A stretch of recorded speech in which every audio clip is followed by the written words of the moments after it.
Hey, this is Sabrina Monarch of Monarch Astrology, bringing you the astrology forecast of May 27th to June 2nd. And this week we have a square from Venus and Mars. And when we have a hard contact between Venus and Mars like this, there's fireworks, whether that's chemistry or discord. And also taking into account that it's Venus retrograde in Gemini. And so one of the things that we are really learning during this Venus retrograde season is relativity within relationship.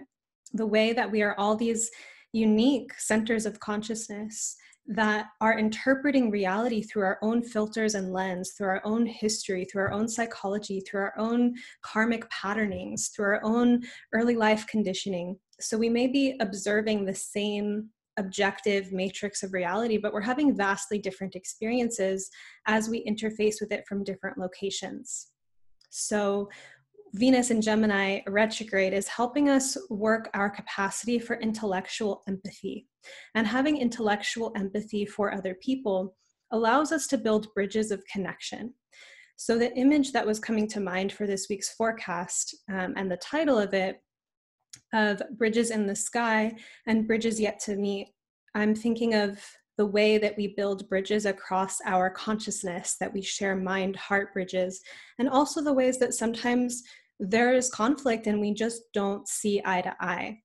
And that if we should be experiencing that this week, where we're at some kind of impasse with a conflict of perception or some kind of discord with someone, that we can't really influence or make the other person interact with the situation differently. We can make requests, we can state our needs, but there's really an internal process of having a change of mind and heart and allowing the other person the space to do that as well. And so we may have the experience this week. I find during Venus retrogrades, the image of like magical chairs comes to mind, which could be disturbing on some levels, and I don't mean it to be. But like the sense of that you have these relationships in your life, and you have seasons where you have certain people in your inner circle, and then things start to shift and you find that your inner circle is composed of different people, not necessarily the people that you're used to hanging out with all the time. And this is because there's like kind of a shakeup in the field when we have Venus retrograde, where we become interested in different people. We can be having certain tensions in our relationships, and this can also be a chance to, at the micro level within a relationship, shift things around and have some kind of change occur. So a little bit of an overview about the week before we get into more detail. And before that, I also just want to say too that you can find me on social media at SabrinaMonarch on Instagram and at Sabrina_Monarch on Twitter. And I'm also leaving a link to my mailing list, which is a great way to stay updated about the content that I put out, as well as courses that I teach. Mercury enters Cancer this week, and we have this more dramatic transit of the Mars Venus square, Mars in Pisces squaring retrograde Venus in Gemini. And as I was saying, hard aspects between Venus and Mars can be dramatic because they really bring up active tensions and conflict within relationship. And with Venus also being retrograde, this can intensify the quality of shifts happening in our connections. And likewise, Venus-Mars can be added chemistry. There's heightened attraction, and also the courage to engage in courtship. There's a difference between passively liking someone and making your affection known. And Mars has that kind of pursuer courtship quality to it.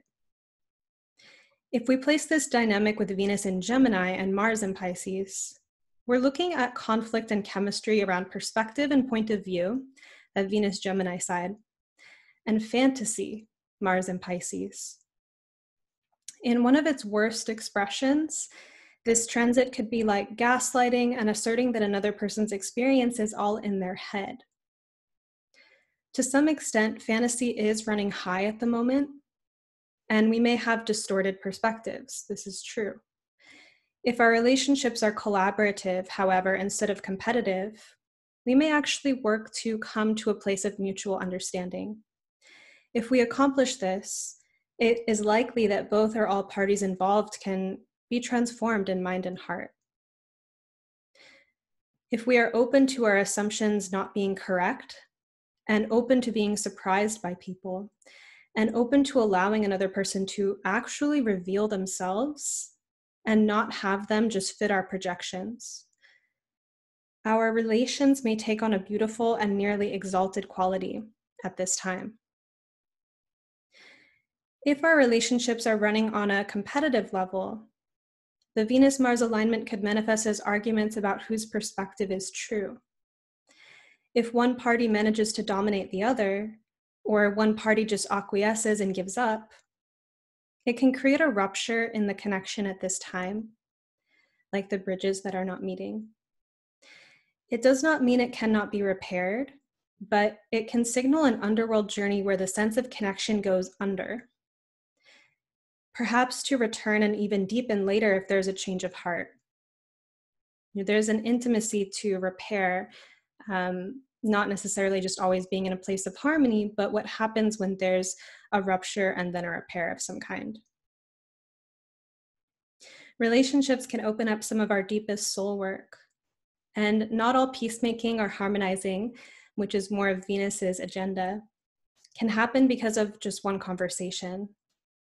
Perhaps there is a deeper pattern at play or clashes of personality. These dynamics can take time, even if both parties are willing. We could even look at conflicts in our lives as spiritual initiations of some kind. We could be curious about what we're learning here. Why have I attracted this person in the mirror? And what integrity and alignment would look like for us in how we navigate the conflict that is arising.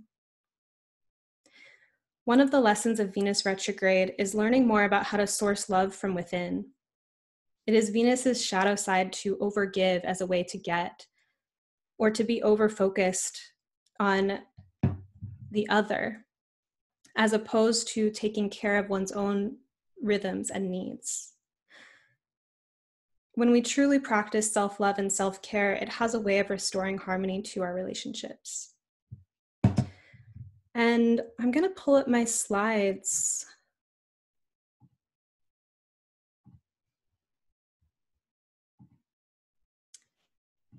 Here we are. Okay, so bridges in the sky and bridges yet to meet.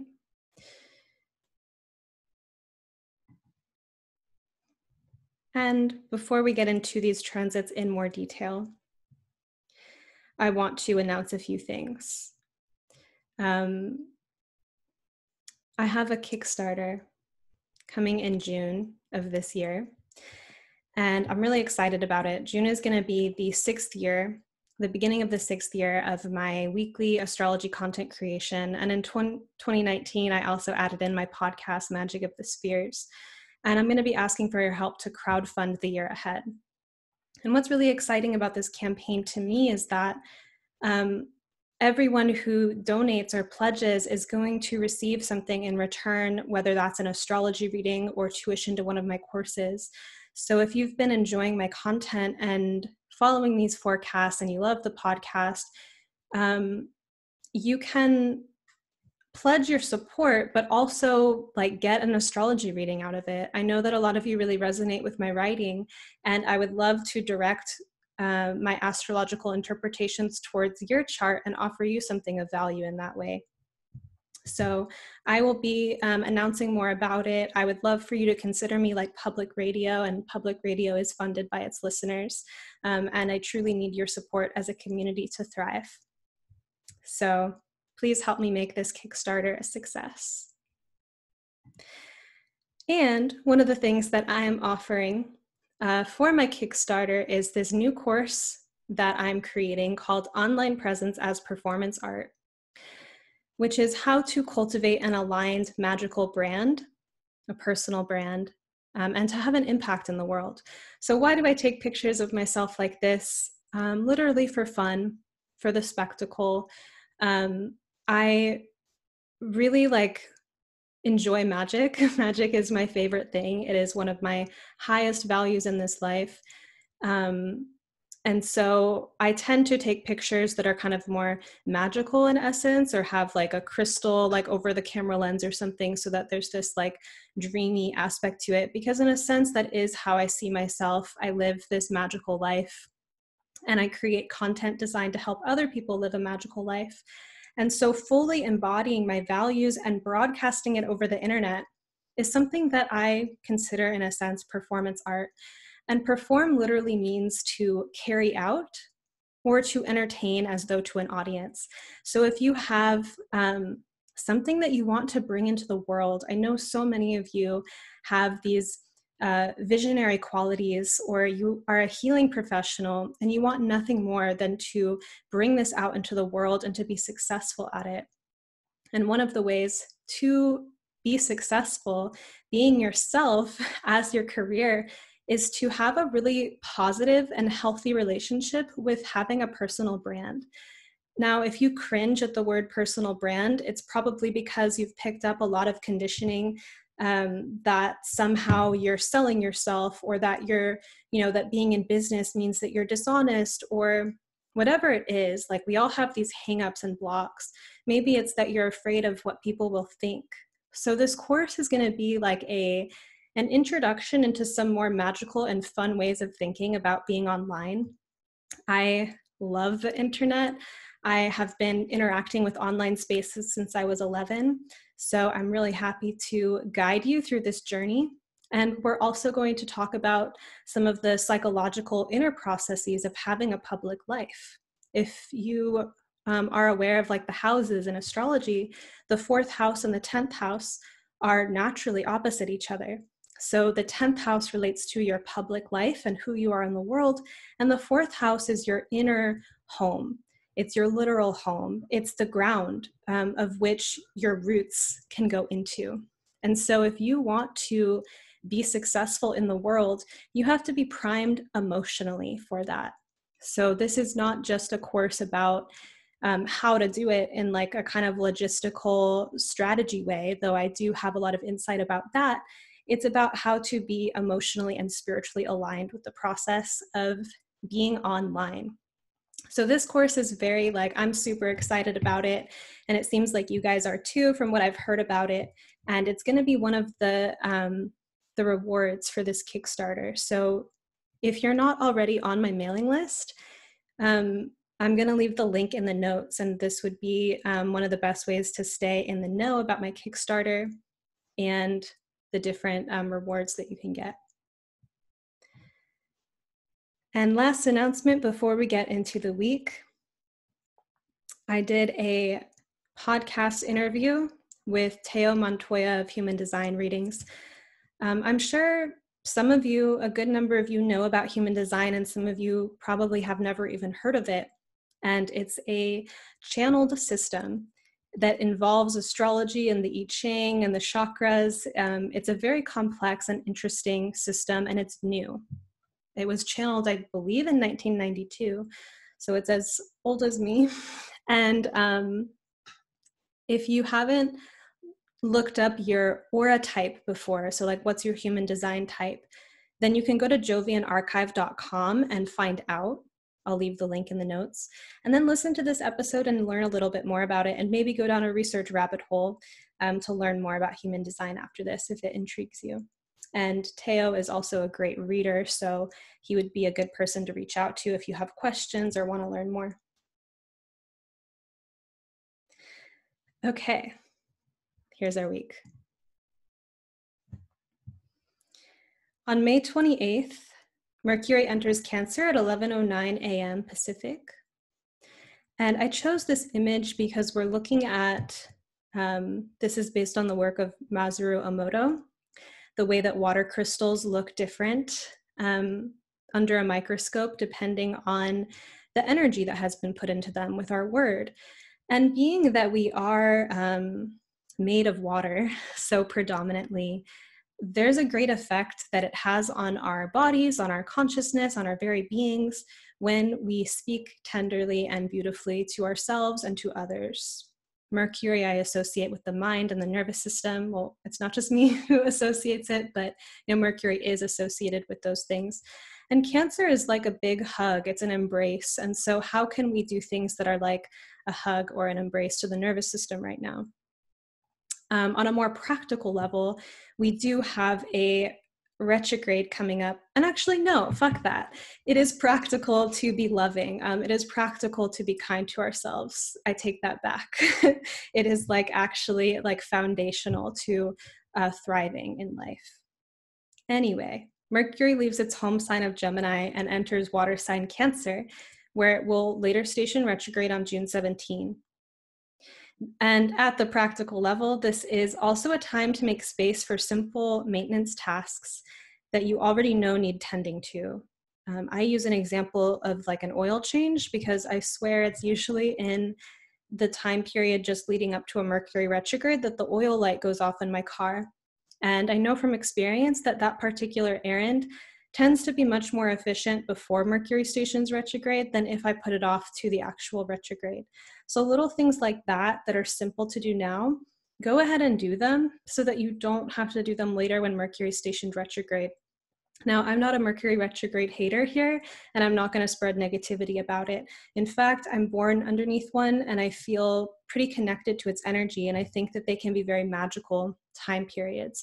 But do they come with a few little inconveniences? Often so. So if you want to participate with the transit, I find it best to do some practical chores just kind of to open the space.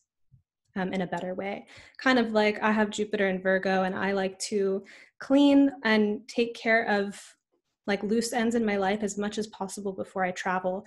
I think of it as like a little ritual. So a pre-Mercury retrograde ritual, just take care of some things. Simple. Mercury in Cancer emphasizes emotional intelligence and the capacity to name and process what we are feeling. This placement also highlights skill sets, communication skill sets around being caring with other people's vulnerabilities and ours. So feeling like if you have particular emotions that you judge yourself for having, what would it mean to actually be kind and compassionate to yourself instead of judging yourself? I think tenderness is kind of like the language of choice with Mercury and Cancer. It's very sweet. Mercury will station retrograde on June 17 at 14 degrees of Cancer, just barely having entered an opposition to Pluto in 24 degrees of Capricorn. With Pluto and Capricorn relating to unconscious dynamics around authority and the development of one's deep authority, one dynamic that may be very present in the field is that of people feeling victimized about how other people are, quote, making them feel, end quote. Within this is the shadow work of discovering where we have given our power away. It's so funny, like I remember when I was 8 years old, someone telling me, like I was telling someone about my feelings, something that had happened at school. And I was talking about how mad this person makes me. And this man told me, no one can make you feel anything, you choose. And I remember my brain being broken at that moment in time. And I argued for a moment, like, no, like he made me feel that way. But I actually it was kind of like a record skipping moment. And I remember it really vividly because it was the first time I had ever encountered that idea. And even if we intellectually know that, it will sneak in these other ways where we're not necessarily recognizing in the moment that we are projecting in that way or feeling as though we are victimized by another person. And sometimes maybe another person points it out to us. If we have people in our life that are on that level, there's a lot of kind of blame that's normalized that goes around how things are making us feel a certain way. And there can be truth to there being injustices or things that are happening that are unfair, right? But how we source our own power in the situation is kind of the shadow work potential whenever there's a situation where we feel under someone or something's foot. And within how we narrate the events that are unfolding, it is important that we take ownership of our side as much as possible, and that we be mindful of the tendency to project. And so this is just one angle of it. I think that the other angle too can be recognizing when we do have authority, when we do have power, how we're wielding it in a way to be compassionate towards other people. Because it's not exactly cute either to interact in a way that is aggressive and then say that it's the other person's fault that they feel that was aggressive. So there's a kind of responsibility both ways.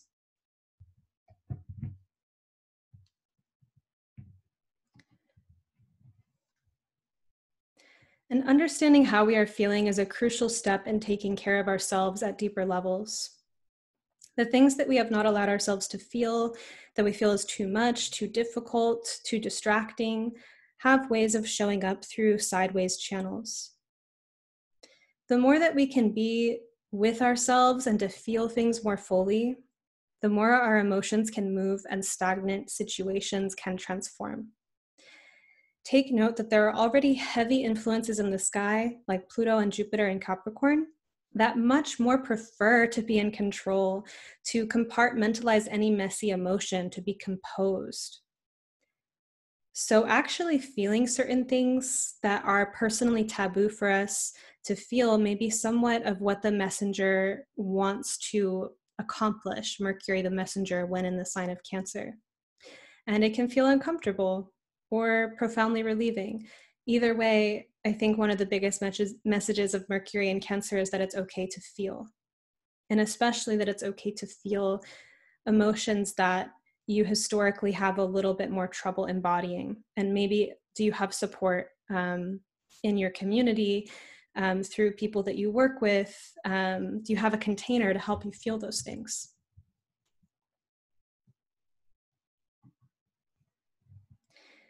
On May 29th, the sun in 8 degrees of Gemini will sextile Chiron in 8 degrees of Aries at 6:57 a.m. Pacific. And this transit is like a window into the freedom we feel when we approach situations in life with a beginner's mind, when we feel light and unfettered by the weight of our own identity. We're not so downtrodden with ourselves. This transit has a quality to it of like making friends while traveling abroad and having these adventures that you wouldn't have normally initiated on your own, or alternately hosting a traveler and doing this for them. So some kind of spontaneity and novelty. Try taking some moments to engage with your environment as though you were seeing it for the first time, or court the side of you that is a wanderer, whose life is a living oracle, whose simple experiences and conversations could be part of a movie or a novel. What if your life was cinematic like that? When your life presents you with more things to be fascinated by as you do this practice. And this is a real thing. This is like, I had a poetry or a poetics teacher that changed my life because she talked about, like, you know, at the beginning of class, like, you're here to cultivate vision. So carry a notebook around and find things that spark you. Find beautiful images and write them down. And that very night, the world looked completely different to me because I had just received an invitation to look at things from the perspective of having vision. So once you are open to having vision, life starts to flower. And I think that the philosophical question here that is quite an unknown is, were these things here all along and now you're just noticing them? Or did the universe know that you were paying attention and decided to give you something to dialogue with you? I'm also recognizing here that artist credits for these images are on the web version of this forecast, the written version. So you can look at that to find the artist credits, and you can also go back to it throughout the week if you want to read this. So go out with vision if you are seeing things for the first time. And then on June 2nd, the one I was telling you about, the Mars Venus transit. Mars in 14 degrees of Pisces, square Venus retrograde in 14 degrees of Gemini at 5:41 p.m. I love this image for this because you have like a fight scene and a painter painting it. So you have a martial image and a Venusian image, and you have the kind of meta layer of it, of like the reflecting and thinking about it, which I think is so good for Venus retrograde in Gemini. But hard aspects such as the square, the other hard aspects are conjunctions and oppositions. And hard does not mean difficult, though it can in a sense, like it has that association. What it really means more is dynamic or loud or confrontational, like it will make itself known. And hard aspects between Venus and Mars can be very steamy and discordant. Either way, sometimes both.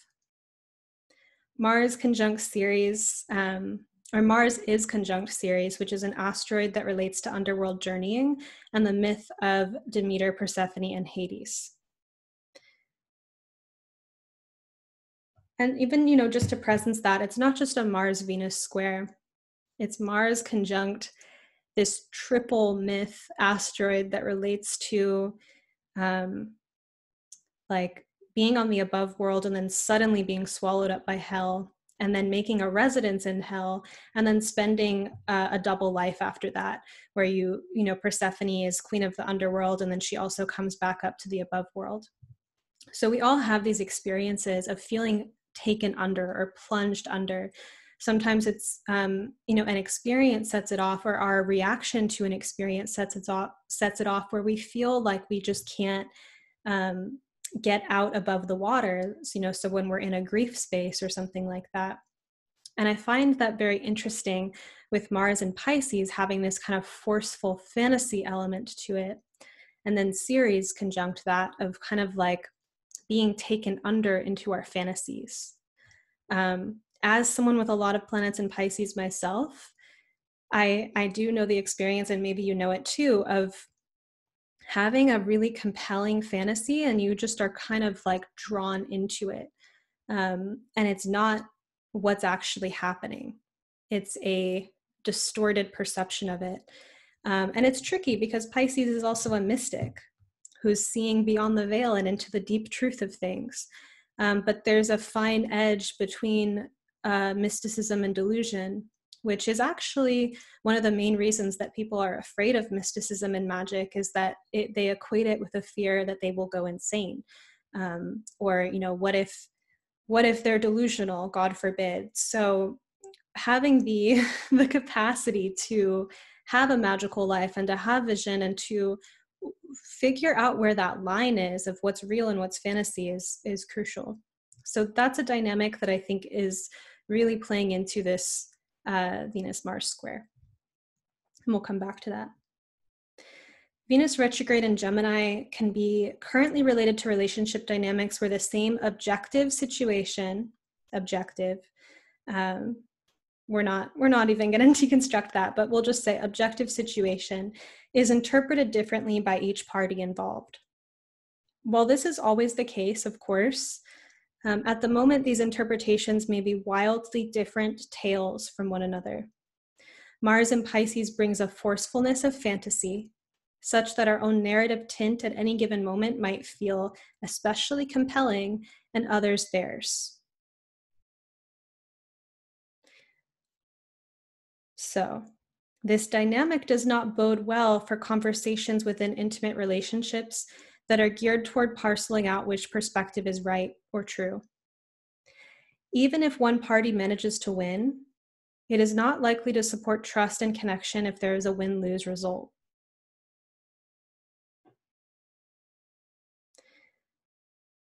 A spiritual opening of this transit is expanding our capacity to hold different versions of the same story, that being our own and those that we are interacting with,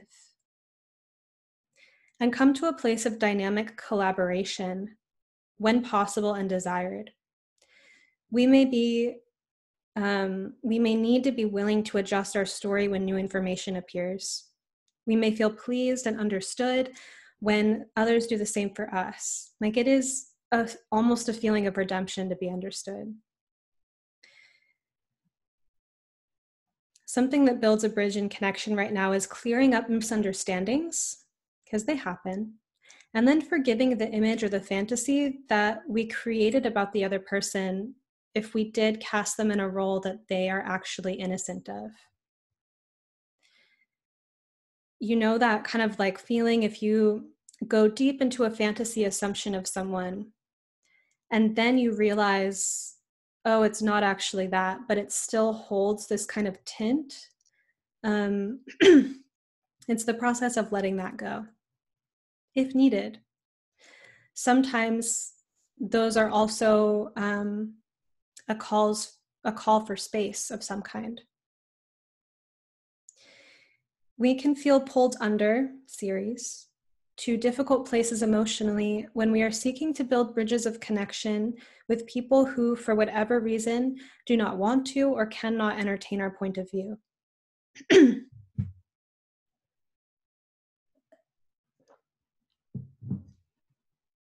This can create ruptures in the connection, which can be repaired, as I was saying earlier too.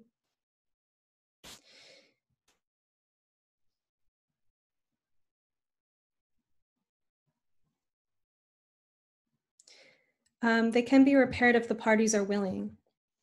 So keep in mind that your own stubbornness to engage another person's perspective can also create a rupture at this time.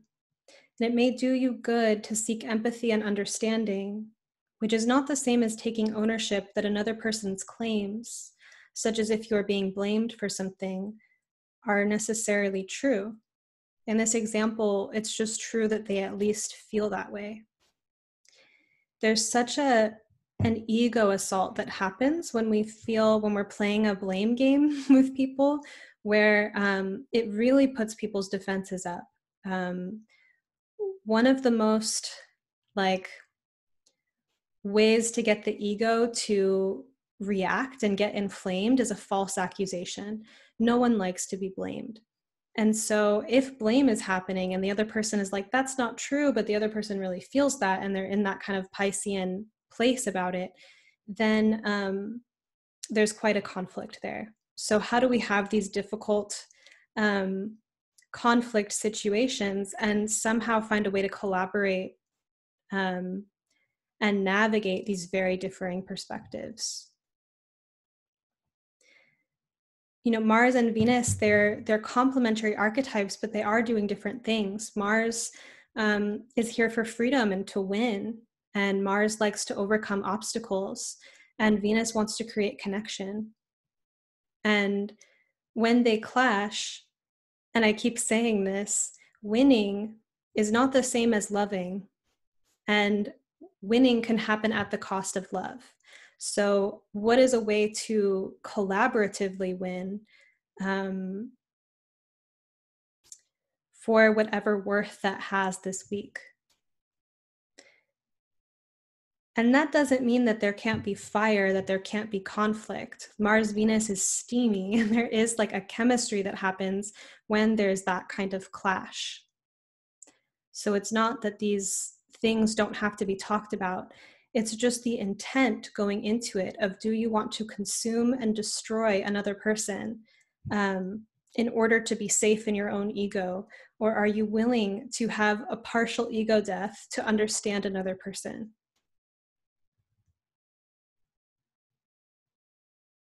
And in general, there is a possibility that we recently felt pulled under by our fantasies with Mars in Pisces conjunct Ceres in Pisces. This dynamic was exact last week and is now lessening in influence. It's possible that we saw people in lights that felt disturbing to us. part of the underworld descent is that things start to look weird. When you're in the daytime, everything's clear and things are as they appear. And when you start the descent into the underworld, things look weird. Things start to look distorted. And so it's very possible that if we had something that felt like we were getting pulled under, that we saw people and lights that felt really weird or disturbing. And this can reveal some of our own shadow work journey and healing processes. While Mars in Pisces feels more like a drop of ink that affects the whole vessel. And so it takes time for that to kind of clear. The whole water is affected. Venus in Gemini has more of a capacity to shake things off and let the dynamic move forward.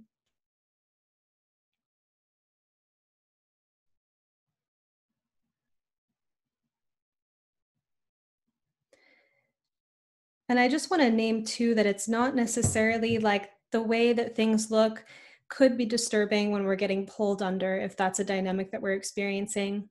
And things can also be kind of juicy or alluring or erotic even. The underworld has that kind of like libidinal or erotic connection to it as well. And one of the common manifestations of Venus retrograde is a desire to go within and to have more space from others.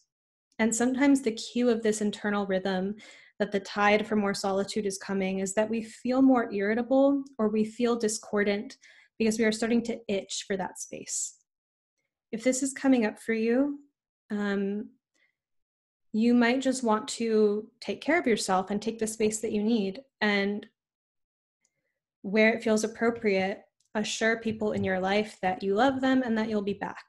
So you're not just ghosting, but you are taking the space that you need.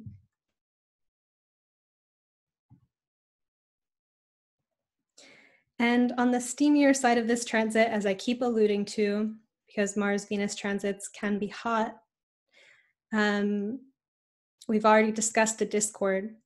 We may be exploring the ways that we generate abundance and eroticism in our lives from the inside out.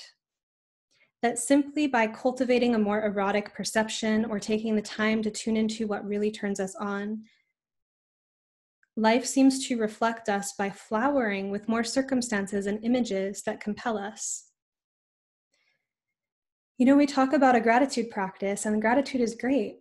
Have a fascination practice, have an awe practice, have a pleasure practice. Anything that you focus on will magnify. Naturally, when we are receptive to seeing richness and beauty, others who are open to connection like how they feel around us because they sense that they're being admired. They can feel that they're in the presence of someone who has a generous eye. So your external life actually changes just because you made an internal adjustment. And that's magnetism. Venus is all about magnetism. And hard Mars-Venus aspects also create friction and dynamism around courtship and giving and receiving. And the chemistry of aligned desire can be effervescent and transcendent and even explosive. So this can be in your connections, and it can also be in your internal space that is ready for connection. It can be in the process of choosing your experience fully, feeling love for life and feeling courtship for life itself. That inner orientation is kind of like the Venus retrograde work. So that's what I have for you. Thank you so much for listening. Please leave a note in the comments about what you thought, how your week is going, how your Venus retrograde is going, and how are you bringing more magic into your life this week? I want to know, so please tell me. And remember to subscribe to this channel and hit the notification bell. And I'm leaving links to my website, my mailing list, all of that stuff in the notes. Have a beautiful week. Thank you for being here.